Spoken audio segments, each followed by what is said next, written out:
लेकिन उसी परिवेश में मैंने एक दिन ठाना कि मैं 3 दिन अपने आप को कमरे में बंद करके मैंने पुस्तकें लिखी। वो पुस्तक काफ़ी फ़ेम पाया। उस पुस्तक के माध्यम से इंटरनेशनली मुझे बुलावा आया। फिर जी100 हुआ। जी100 के बाद हम यहाँ बिहार में ही थे जब भी जी100 हुआ था। राष्ट्रपति द्रौपदी मुर्मू जी का बुलावा आया। ये मेरे लिए अब तक का बहुत बड़ा माइलस्टोन अचीवमेंट आप बोल सकते हैं। और उसके बाद बहुत सारे इवेंट्स और होते गए। तो मुझे लगता है मैं खुद अब ये महसूस करती हूँ कि जिस तरीके से सारे डॉट्स कनेक्ट हुए मेरी ज़िंदगी कि ये ईश्वर चाहते हैं कि मैं इसी रास्ते पे आगे बढ़ूँ। ताई ने मुझे ये मोटिवेशन दिया कि रेनू, हम लोग पुणे को देख रहे हैं, आपकी ज़रूरत बिहार में है। और कहीं न कहीं वो चीज़ मैं समझी और मुझे लगा कि मुझे बिहार वापस आ जाना चाहिए।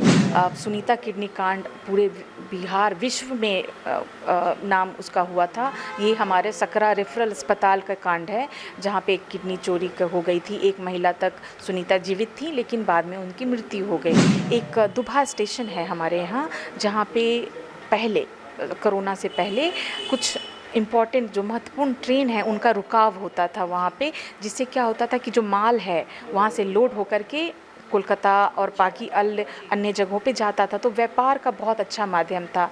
आज ऐसा हो गया है कि वहाँ पे एक आधा मेमो ट्रेन रुक पाती हैं और मिथिलांचल और अच्छी जो ट्रेन जिनको रुक ठहराव होना कनेक्टिंग वो रुक नहीं पा रहा है। ये भी कॉन्फिडेंटली बोल सकती हूँ कि मैं चुनाव लड़ूंगी तो जनसुराज के बैनर तले ही लड़ूंगी और मुझे पूरा यकीन है कि जनसुराज मुझे ये मौका देगा।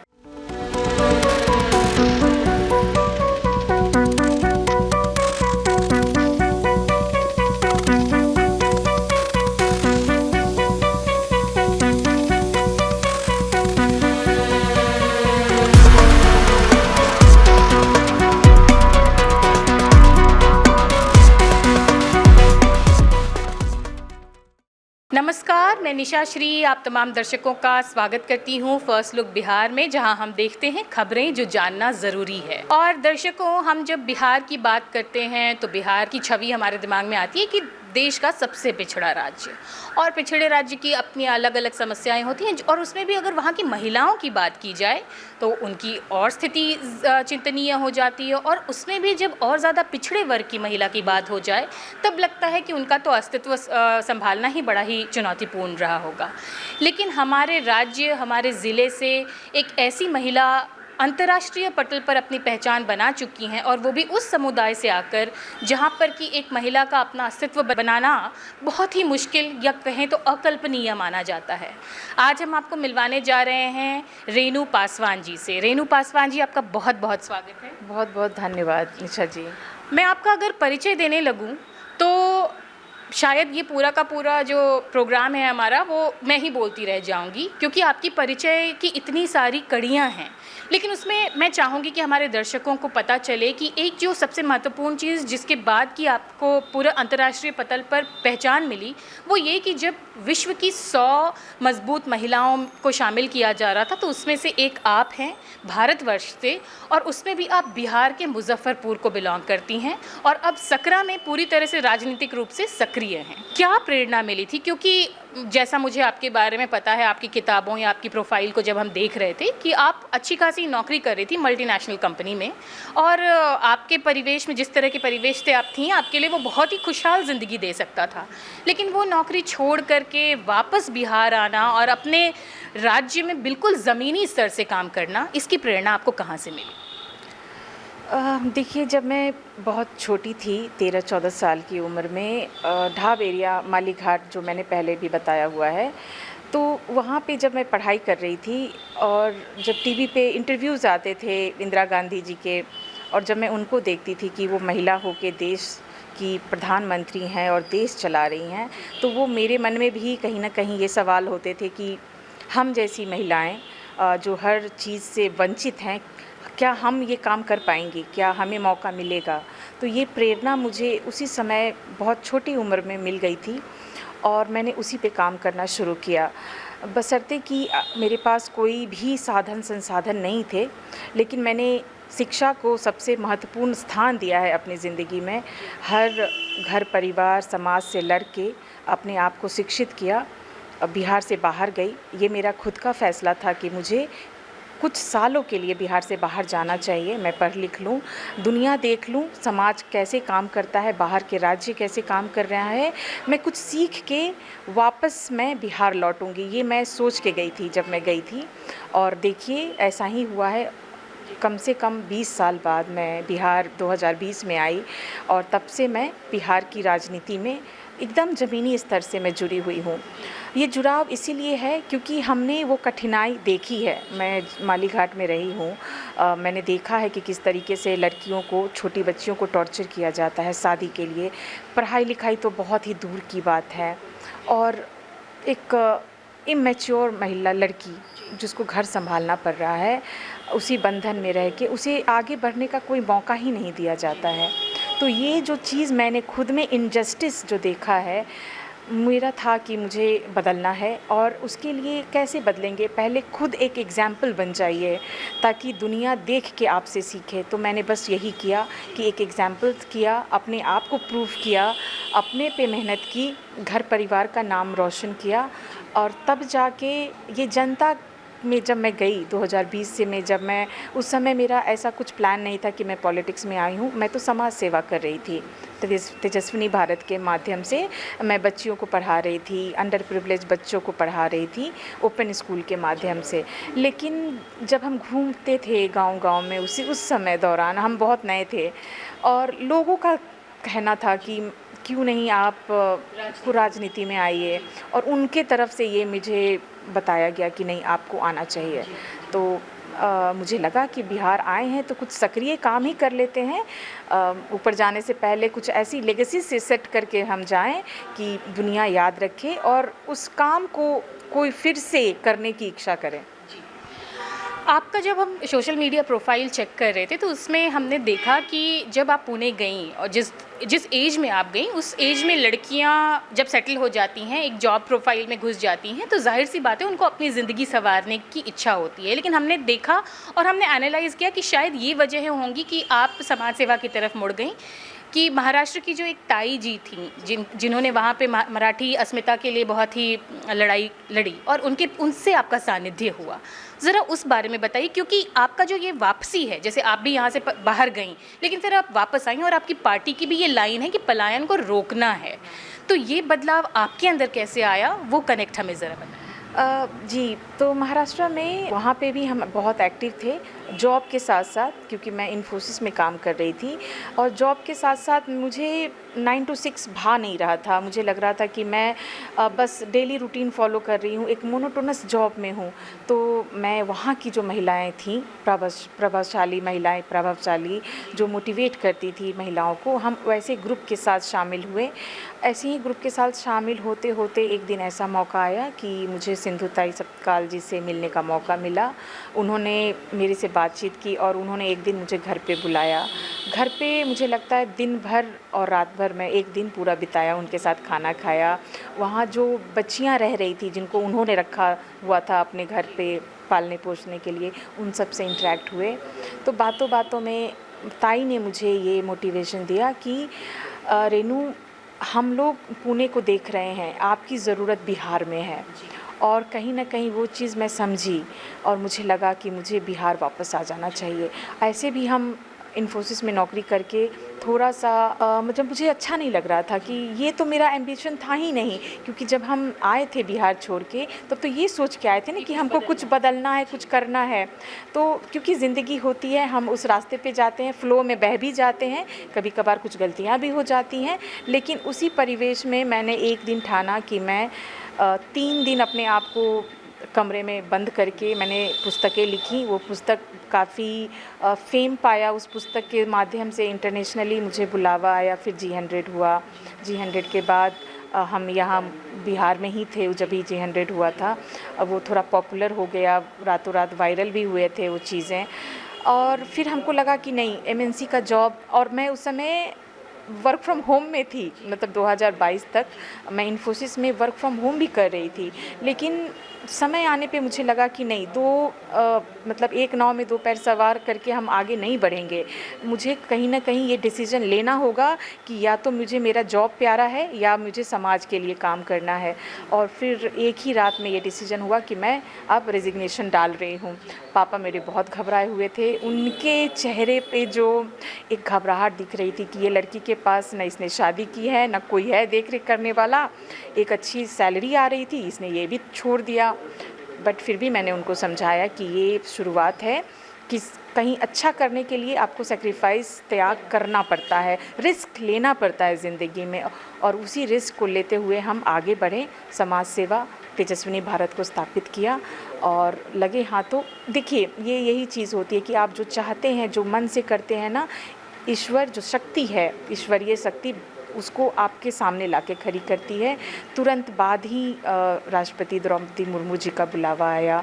ये मेरे लिए अब तक का बहुत बड़ा माइलस्टोन अचीवमेंट आप बोल सकते हैं। और उसके बाद बहुत सारे इवेंट्स और होते गए। तो मुझे लगता है, मैं खुद अब ये महसूस करती हूँ कि जिस तरीके से सारे डॉट्स कनेक्ट हुए मेरी ज़िंदगी कि ये ईश्वर चाहते हैं कि मैं इसी रास्ते पे आगे बढ़ूँ। कुछ वो अच्छा मुझसे बिहार के लिए करवाना चाहते हैं। जी। मैं अगला जो सवाल करने जा रही हूँ, इसमें मैं जाति सूचक कतई नहीं हो रही हूँ, लेकिन ये संदर्भ होना बहुत ज़रूरी है क्योंकि अब केंद्र सरकार ने भी कहा है कि अगले वर्ष वो जातीय जनगणना जो है वो करवाएंगे। आप जिस जाति से आती हैं, उस जाति की महिला का पढ़ लिख लेना और उसके बाद एक साधारण जीवन जीना ही बहुत बड़ी बात है। लेकिन आप ना केवल पढ़ीं, नौकरी की, एक मुकाम हासिल किया, वहाँ से वापस आईं, और जब आपको देखती हैं कि आप इतनी अच्छी हिंदी बोल सकती हैं, इतनी अच्छी अंग्रेज़ी में कम्युनिकेट कर सकती हैं, आपका एक इंटरनेशनल आपकी आइडेंटिटी है, तो जो आपके जाति, आपके समाज की जो महिलाएं हैं, उन पर क्या प्रभाव पड़ा? ये जो मुकाम जो भी मैंने अब तक हासिल किया है, और अब क्योंकि पहले भी लोग मुझे जान रहे थे, क्योंकि हम समुदाय से हैं, मेरा सिर्फ पढ़ लिख लेना भी बहुत मायने रखता था मेरे समुदाय के लिए। तो उस समय भी बहुत सारे ऐसे ग्रुप्स हैं जहाँ मेरे को बुलाया भी जाता था, हम जाते भी थे। लेकिन जब से ऐसी सफलताएं मिलने शुरू हुई, तब से एक अलग लेवल का दर्जा मुझे मिल गया समाज में। लोगों की जो अपनी भावनाएं हैं मेरे से जुड़ गई हैं, और अब वो ज़िम्मेदारी मैं समझती हूँ कि वो चाहते हैं कि मैं उनके लिए कुछ अच्छा काम करूँ। मतलब मुझे उस रूप में देखा जा रहा है कि मैं उनके लिए खड़ी रहूँगी, कुछ बदलाव लाऊँगी, उस समुदाय को अपलिफ्ट करने में मैं कुछ करूँगी।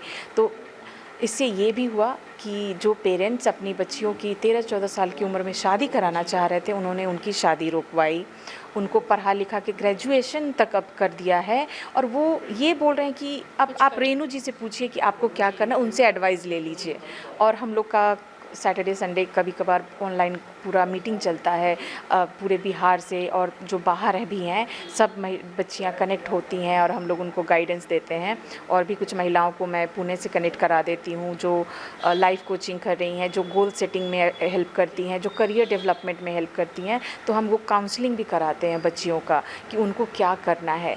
इम्पॉर्टेंस पहले एजुकेशन को देना है, अपने करियर को देना है, आइडेंटिटी बनाने में देना है, और फिर शादी का एक जो माध्यम है वो आना चाहिए ज़िंदगी में। तो ये सारी चीज़ें कर रही हैं, तो प्रभाव बहुत पड़ा है।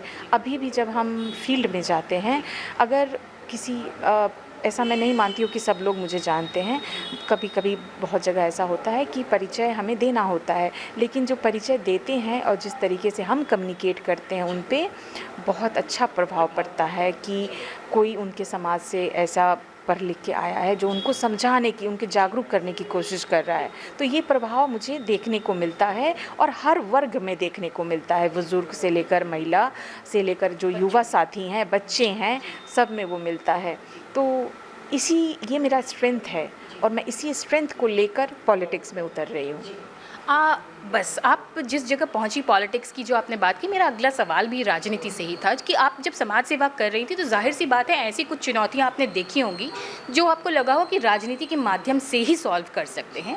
और अभी सकरा क्षेत्र जो है मुजफ्फरपुर जिला के अंतर्गत ही आता है ये विधानसभा क्षेत्र, तो यहाँ पर अभी आप पूरी तरह से सक्रिय हैं।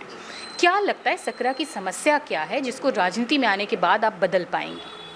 सकरा में जो 3 साल से हम भ्रमण कर रहे हैं, पदयात्रा, चाहे वहाँ पे सभाएँ करवाते रहते हैं, घूम ही रहे हैं हम 3 साल से। तो बेसिक तो समस्या है, जो रोड की समस्या है, जर्जर स्थिति है, अस्पताल में फ्रॉडगिरी हो रही है। सुनीता किडनी कांड पूरे बिहार, विश्व में नाम उसका हुआ था। ये हमारे सकरा रेफरल अस्पताल का कांड है, जहाँ पे एक किडनी चोरी हो गई थी। एक महिला तक सुनीता जीवित थी, लेकिन बाद में उनकी मृत्यु हो गई। ये कांड वहीं का है। बच्चे जो पैदा होते हैं, वहाँ की जो दाई होती हैं, वो किस तरीके से खिलवाड़ करती हैं माताओं के साथ, किस तरीके से पैसे ठगी होती है, ये वहाँ का केस है। जो रोड की व्यवस्था से हमारा जो व्यवसायी समुदाय है, पूरा तरीके से उनका जो बिज़नेस पे बहुत बड़ा असर पड़ा है। एक दुबहा स्टेशन है हमारे यहाँ, जहाँ पे पहले कोरोना से पहले कुछ इम्पॉर्टेंट जो महत्वपूर्ण ट्रेन है उनका रुकाव होता था वहाँ पे, जिससे क्या होता था कि जो माल है वहाँ से लोड होकर के कोलकाता और बाकी अन्य जगहों पे जाता था, तो व्यापार का बहुत अच्छा माध्यम था। आज ऐसा हो गया है कि वहाँ पे एक आधा मेमो ट्रेन्स रुक पाती हैं, और मिथिलांचल और अच्छी जो ट्रेन जिनको रुक ठहराव होना कनेक्टिंग, वो रुक नहीं पा रहा है, जिसकी वजह से पूरा वहाँ की स्थिति ख़राब हो गई है। आज वो स्टेशन बंजर दिख रहा है, जबकि बस कुछ साल पहले चहल पहल, सब्जियां लोड होके जा रही हैं हर जगह। तो किसानों पे बहुत बड़ा असर पड़ा, हमारा व्यवसायी समुदाय पे बहुत असर पड़ा। रही बात आंगनवाड़ी, हम क्योंकि फील्ड में हैं तो हम आंगनवाड़ी बहुत घूमते हैं, क्योंकि मुझे देखना होता है कि वहाँ सच में काम हो रहा है कि नहीं। तो जब हम बस्तियों में मुसहर टोला के जो आंगनवाड़ी जाते हैं, वहाँ देखते हैं कि वहाँ तो अभी बारिश का मौसम है, बच्चे अभी भी पूर्ण तरीके से नंगे घूम रहे हैं, बारिश में भीग रहे हैं, उनके तन पे कपड़े नहीं हैं। गर्मी के मौसम में बच्चे पेड़ पे चढ़े होते थे, गंदे वैसे ही। तो जो आंगनवाड़ी के से सहायता मिलनी चाहिए थी, कपड़ों के लेकर के, साफ़ सफाई को लेकर के, देख रेख, उनका पढ़ाना लिखाना, वो कुछ नहीं वहाँ दिखा। आंगनवाड़ी केंद्र साफ़ सुथरा है, वहाँ पे हर एक चीज़ है जो एक आंगनवाड़ी में होना चाहिए। वो महिलाएं भी आ रही हैं, लेकिन वो अपना काम कर रही हैं, अपने काम में लगी हुई हैं, लेकिन बच्चों पे ध्यान नहीं है। स्कूल ड्रेस नहीं मिला, कुछ सामग्री आई वो उनको नहीं मिला। स्कूल में जब हम जाते हैं, जो सरकारी स्कूल जा रहे हैं सकरा में, तो वहाँ पे मैं देख रही हूँ कि मिड डे मील मिल जाता है, लेट सही डिग्री भी मिल जाती है जो बच्चे उत्तीर्ण होते हैं। लेकिन जब मैं ये सवाल उनके पेरेंट्स से करती हूँ कि अब तक कितने बच्चे वहाँ से पढ़ के मैट्रिक पास कर लिया या इंटर किया या उसके ऊपर डिग्री पा ली, कितने बच्चे वहाँ से पढ़ के सरकारी नौकरी का फॉर्म भरा होगा और पास हो गए, उनको सरकारी नौकरी मिल गई, या कोई प्राइवेट जॉब किया, या उनके माता पिता के पास इतनी पूंजी है कि वो उन बच्चे को कुछ व्यवसाय करा दे। एक भी हाथ खड़ा नहीं होता है। तो फिर ये शिक्षा जो थी, इसका क्या मायने रहा? सिर्फ डिग्री बांट के या खिचड़ी खिला देना, ये तो हमारे बच्चों को डेवलपमेंट कहीं नहीं कर रहा है। तो मुझे लगता है कि मैं जब जीत के आऊँगी तो मैं सबसे ज़्यादा काम इन मुद्दों पे करना चाहूँगी, कि मुझे देखना है कि हम जो शिक्षा दे रहे हैं बच्चों की, क्या सच में वहाँ से वो फ्रूट निकल रहा है, क्या मतलब बच्चे वहाँ से उत्तीर्ण होके कुछ सकारात्मक कर पा रहे हैं। कि जब तक हम सरकार करेंगे हेल्प, स्कीम आएंगी, पॉलिसीज़ बनेंगी, हम देंगे, लेकिन एक मेरिटोरियस बच्चा उस स्कूल से पढ़ के निकलेगा, रोज़गार करेगा, तो वो अपना समुदाय, अपना फैमिली खुद संभाल सकता है। उसमें वो हिम्मत बनेगी कि वो आस पड़ोस का जो पूरा कम्युनिटी डेवलपमेंट वो कर सके। तो ये मिसिंग है। चौथी बात, सोशल इनजस्टिस, जहाँ तक मेरा खुद का व्यक्तिगत सवाल रहा है बचपन से अभी तक, कास्टिज़्म को मैं अब तक फेस कर रही हूँ, बचपन से अब तक। पार्टी में भी ये चीज़ मैं फेस करती हूँ। काबिलियत होने के नाते ऐसे लोगों को प्रमोट किया जाता है जो नहीं डिज़र्व करते हैं, लेकिन फिर भी हम शांत हैं, क्योंकि मुझे अपने आप पे कॉन्फिडेंस है। मुझे लगता है कि आज नहीं तो कल हम जहाँ जाना चाहते हैं, जहाँ पहुँचना चाहते हैं, वहाँ हम पहुँच जाएंगे। इनजस्टिस जो गांव में महिलाओं के साथ होता है, घूंघट में रहना, उनको काम पे नहीं जाने देना। अब तो महिलाएं काम मांगती हैं, लेकिन उनको नहीं जाने देना, या फिर सेफ इन्वायरमेंट, या फिर अनटचेबिलिटी भी अभी है, वो भी देखने को कहीं ना कहीं आपको मिल जाएगा। से कल की ही बात है, जब मैं बेरुआ डी एक पंचायत है, है, बारिश का मौसम है, हम जा रहे थे। एक समुदाय है जो पिग्स होते हैं उसको वो चरा के जा रहे थे। तो कुछ लोग बाइक से सवार थे और जस्ट बिकॉज़ कि वो पिग, अब उसको आप कैसे रोक सकते हो? वो रोड पे ही चलेगा ना, कहाँ जाएगा? क्योंकि खेत में पानी भरा हुआ है तो रोड पे जाएगा। लेकिन उस आदमी ने उतर के वहाँ पे जिनका था उनको डांटा कि ये क्यों जा रहे हो, तो छुआछूत वाला उन्होंने बिहेवियर किया। तो ये तो अभी समझिए 2025 में अगर ऐसी घटना आपके सामने, आंखों के सामने गुजरेगा तो क्या फील होगा। और उनका जो रहन सहन है, जो गंदगी है, और बारिश के समय में तो बहुत ख़राब, बहुत बदतर, क्योंकि हम खुद जा रहे हैं, साफ़ सफाई नहीं है, क्योंकि वो साधन ही नहीं है उनके पास। तो ये इनजस्टिस वाला ही सब आ जाता है विषय। इस चीज़ को हमको दूर करना है। अब लड़कियां जो पढ़ना चाह रही हैं, आप उनको पढ़ने नहीं दिया जा रहा है, वो भी इनजस्टिस है। कहीं कहीं पे ये होता है कि लड़कियों को दूसरे के घरों में ले जाया जाता है अपने पर्सनल एन्जॉयमेंट के लिए। ये इनजस्टिस है, क्योंकि आपने उसको ये माध्यम मान लिया है। आप छुआछूत कर रहे हैं, लेकिन आपने एन्जॉयमेंट को वो माध्यम मान लिया है कि अच्छा लड़कियां आएंगी तो यहाँ से हमको ईज़िली अवेलेबल मिल जाएंगी। तो ये तो एक इनजस्टिस है ना। तो ऐसी जो इनजस्टिस हमारे समाज में अभी भी पनप रहे हैं, इस पे हमको काफ़ी अच्छे तरीके से काम करना है। कहीं कहीं पे ये भी इनजस्टिस का ही एग्ज़ाम्पल मैं देती हूँ। मेरिटोरियस जो लोग हैं, जिनमें काबिलियत है, उनको ऐसे लोग दबाने की कोशिश करते हैं जिनके पास पैसा है, बाहुबल है, ताकि वो इंसान आगे ना निकल जाए। क्योंकि अगर वो निकलेगा तो वो काफ़ी तरक्की कर लेगा, लेकिन उसको आवाज़ को दबा दिया जाता है, उनको आगे नहीं आना दिया जाता है। और ऐसे लोग जाते हैं करप्शन के मामले से, पुलिस को घूस दे के, रिश्वत दे के कुछ करा लिया, किसी के ऊपर फॉल्स एफआईआर करवा दिए 10-20 ऐसे, ताकि वो इंसान की ज़िंदगी सिर्फ केस लड़ने में चला जाए, वो इंसान आगे कुछ नहीं कर पाएगा। तो ऐसे केसेस मुझे हज़ारों देखने को मिले हैं जहाँ पे रोक के हमको बताया जाता है कि मैडम ऐसा ऐसा हुआ है। तो ये तो इनजस्टिस है। तो आखिर हमारा जो एडमिनिस्ट्रेशन है वो क्यों नहीं इस चीज़ पे काम करता है। एक घटना रामपुर बनी में हुई थी जहाँ पे 65 से ज़्यादा घर जल गए थे। वो सकरा की ही घटना है और 6 बच्चे तंदूर की तरह एकदम झुलस के मरे थे। उस समय वहाँ बरियारपुर का जो थाना है, वहाँ के जो पुलिस डिपार्टमेंट है, वो समय पे नहीं पहुंची। वो 5-6 घंटे लेट पहुंची थी। आस पड़ोस में एक दमकल का सुविधा भी नहीं था कि 5 मिनट के अंदर वो पहुंच जाए और उसको थोड़ा बुझा सके, उस आग पे काबू पा सके। नहीं तो ये इतना भयावह नहीं होता कि 65 घर जल गए होते और सब कुछ नष्ट हो गया था। तो ऐसे कंडीशन में न थाना ने काम किया, न जो डिपार्टमेंट है जिसको सहायता देनी चाहिए। तो ये हम जैसे लोगों ने पहल की कि नहीं, हमें सरकार से, हमें जिस चीज़ से हो सके वहाँ पे मदद पहुँचानी है। तो इंदिरा आवास मिला, थोड़ा सहयोग मैंने भी किया राज्यपाल से, अपना एक पर्सनल रिक्वेस्ट करके कि वहाँ पे इंदिरा आवास जल्द से जल्द मुहैया कराया जाए। कुछ उस समय जो उनको ज़रूरत थी, राशन सामान, कपड़ा लत्ता, बर्तन, ये हम लोगों ने प्रोवाइड करवाया और हज़ारों की संख्या में लोग गए। तो लेकिन ये एक सरकार तुरंत उस पे कदम उठा सकती थी, क्योंकि जो जिसकी ज़रूरत होती है वो इंतज़ार नहीं करेगा, उस समय होनी चाहिए। इसके अलावा मैंने कुछ दिन पहले देखा था कि एक बच्चे को चोट लगी थी और आपने अपनी गाड़ी से उसको अस्पताल पहुंचाया। तो क्या लगता है कि अस्पताल, एम्बुलेंस, इन सब की भी सुविधा की थोड़ी दिक्कत है उस क्षेत्र में? बिल्कुल बहुत दिक्कत है, बहुत।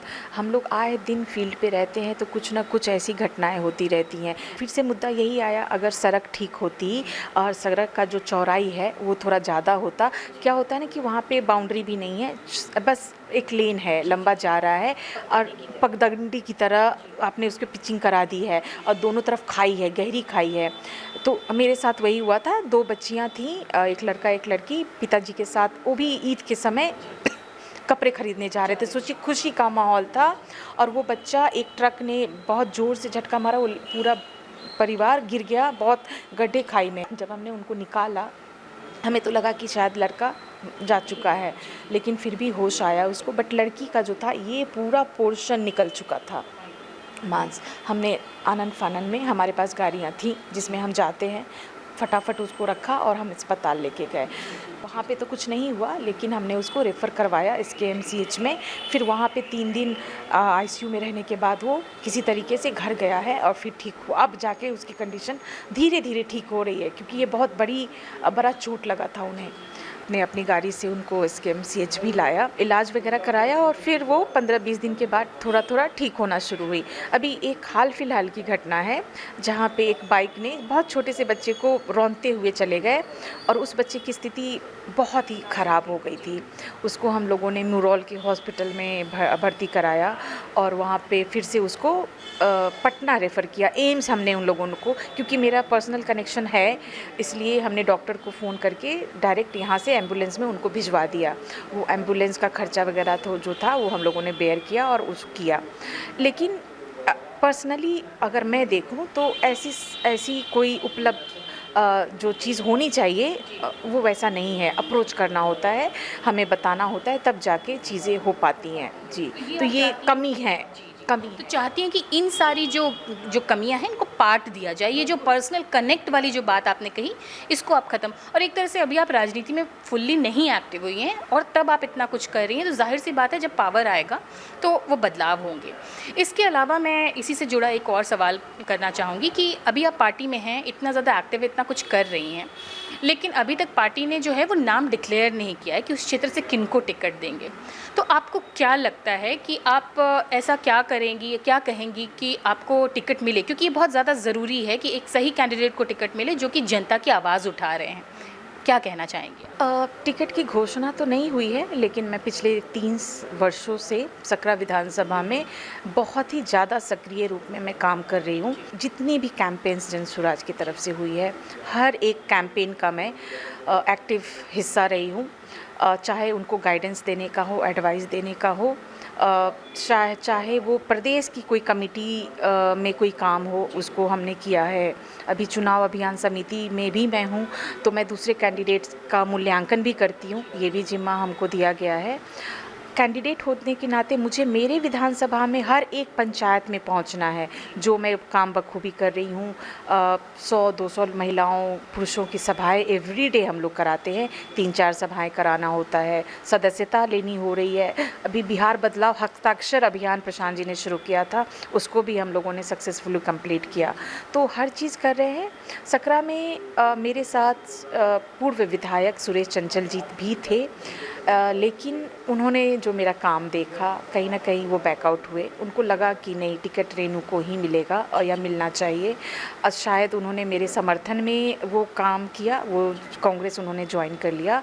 तो जिस तरीके से मेरा एक ऑरा है लोगों के बीच में, जनता के बीच में बातचीत का तरीका, मेरा पर्सनल अचीवमेंट्स में अगर मैं बोलूँ, एक महिला होने के नाते पढ़ी लिखी, इस समुदाय से लीडर्स चाहिए, आपको लीडर्स चाहिए। तो अगर ये सारी चीज़ें देखें तो मुझे नहीं लगता कि कोई आपत्ति होगी मुझे टिकट्स देने में। इसलिए क्योंकि जहाँ तक हम जानते हैं आपकी पारिवारिक पृष्ठभूमि के बारे में, तो आप जो ये समय दे रही हैं सकरा को, समाज को सुधारने के लिए, आपके घर में भी बहुत चुनौतियाँ हैं। क्योंकि जैसा आप हमको पता चला है कि आपके जो भाई हैं उनका आपको ध्यान रखना होता है, और मतलब मैं चाहूँगी कि विस्तार से आप ही बताएं कि क्या है आपके घर की स्थिति। मेरे 2 भाई थे। एक भाई तो मेरा गुज़र गया 4 साल पहले, उसके दौरान मेरी माताजी भी गुज़र गईं। और जब मैं पुणे से यहाँ बिहार मुज़फ़्फ़रपुर आई, तो मेरे पास अभी एक भाई है जो कि 38 साल का है। समझिए 38 साल का लड़का बेड पे रहता है। उसका सारा काम, सुबह उठ कर के उसको ब्रश कराने से लेकर के बाथरूम, चाहे उसका ड्रेस बदलना, नहाना, फिर खाना खिला कर के वापस व्हीलचेयर से लेके जाना और फिर उसको बेड पे रख देना, खाना वाना खिला कर के, उसका सामान उसके पास रख कर के, घर का सारा काम करके, खाना बनाना से लेकर के झाड़ू पोछा बर्तन सब करके, एक महिला का जो मुझे लगता है कि I am very proud of it कि I am taking care of my family, और वो करके फिर मैं फील्ड में देती हूँ अपना टाइम 9 बजे से।